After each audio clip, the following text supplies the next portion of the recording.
ನಮಸ್ಕಾರ. ಸಮಸ್ತ ಕನ್ನಡಿಗರಿಗೆ ಒಂದು ಒಳ್ಳೆಯ ವಿಚಾರವನ್ನು ಹಂಚಿಕೋಬೇಕು ಅಂತ ಹೇಳಿ ಬಂದಿದ್ದೀನಿ ನಾನು. ವಿಷ್ಣುವರ್ಧನ್, ಸಾಹಸ ಸಿಂಹ ವಿಷ್ಣುವರ್ಧನ್ ಮಹಾನ್ ನಟ.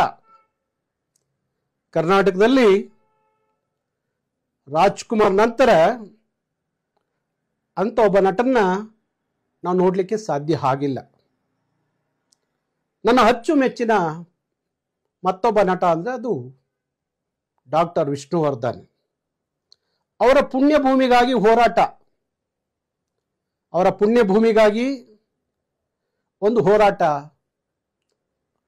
17ನೇ ತಾರೀಕು, ಇದೇ 17ನೇ ತಾರೀಕು ಭಾನುವಾರ ಬೆಳಗ್ಗೆ 9 ಗಂಟೆಯಿಂದ ಸಂಜೆವರೆಗೂ ಹೋರಾಟ.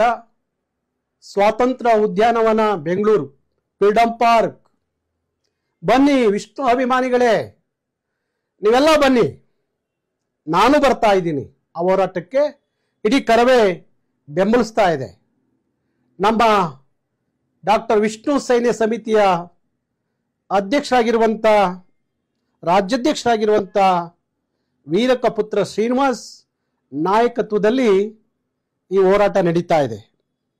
ಇವತ್ತು ನಮ್ಮ ಸರ್ಕಾರ ಯಾರೋ ಉತ್ತರ ಭಾರತದಿಂದ ಬಂದಂಥವರಿಗೆ 50 ಎಕರೆ, 25 ಎಕರೆ, 100 ಎಕರೆ ಆಶ್ರಮದ ಹೆಸರಿನಲ್ಲಿ, ಮಠದ ಹೆಸರಿನಲ್ಲಿ ಹಿಂದಿ ರಾಜ್ಯಗಳಿಂದ ಬಂದಂಥವರಿಗೆ 106 ಎಕರೆಯನ್ನು ಕೊಟ್ಟಿದೆ ನಮ್ಮ ಸರ್ಕಾರಗಳು.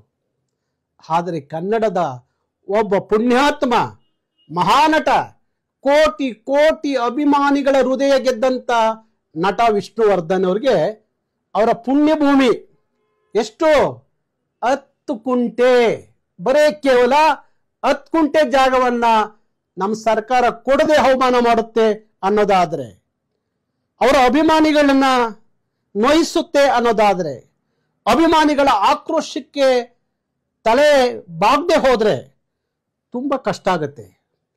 ಅದಕ್ಕಾಗಿ ನಾನು ವಿಷ್ಣು ಅಭಿಮಾನಿಗಳಿಗೆ ಹೇಳ್ತಾ ಇದ್ದೀನಿ, ಕರವೇ ಕಾರ್ಯಕರ್ತರಿಗೆ ಹೇಳ್ತಾ ಇದ್ದೀನಿ, ಕನ್ನಡದ ಮಕ್ಕಳಿಗೆ ಹೇಳ್ತಾ ಇದ್ದೀನಿ, ಯಾರೋ ಹಿಂದಿ ರಾಜ್ಯಗಳಿಂದ ಒಂದೊಂದರಿಗೆ ಇಷ್ಟೆಲ್ಲ ಜಾಗ ಕೊಡೋದಾದ್ರೆ ನನ್ನ ವಿಷ್ಣುವರ್ಧನ್ಗೆ 10 ಕುಂಟೆ ಜಾಗ ಕೊಡಕ್ಕಾಗಲ್ವಾ ಸ್ವಾಮಿ?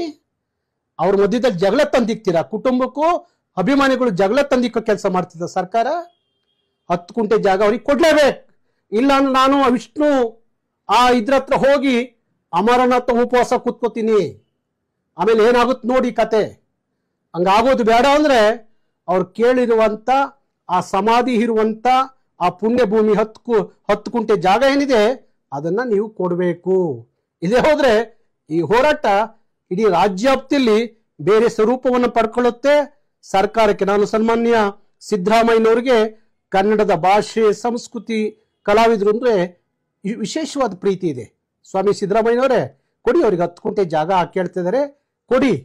ಕೊಟ್ಟು ಆ ವಿಷ್ಣು ಕೋಟಿ ಕೋಟಿ ಅಭಿಮಾನಿಗಳ ಹೃದಯವನ್ನ ಗೆಲ್ಲುವ ಕೆಲಸವನ್ನ ಮಾನ್ಯ ಮುಖ್ಯಮಂತ್ರಿಗಳು ಮಾಡಲಿ ಅಂತ ಹೇಳಿ ನಾನು ಮನವಿ ಮಾಡ್ತಾ ಇದ್ದೀನಿ.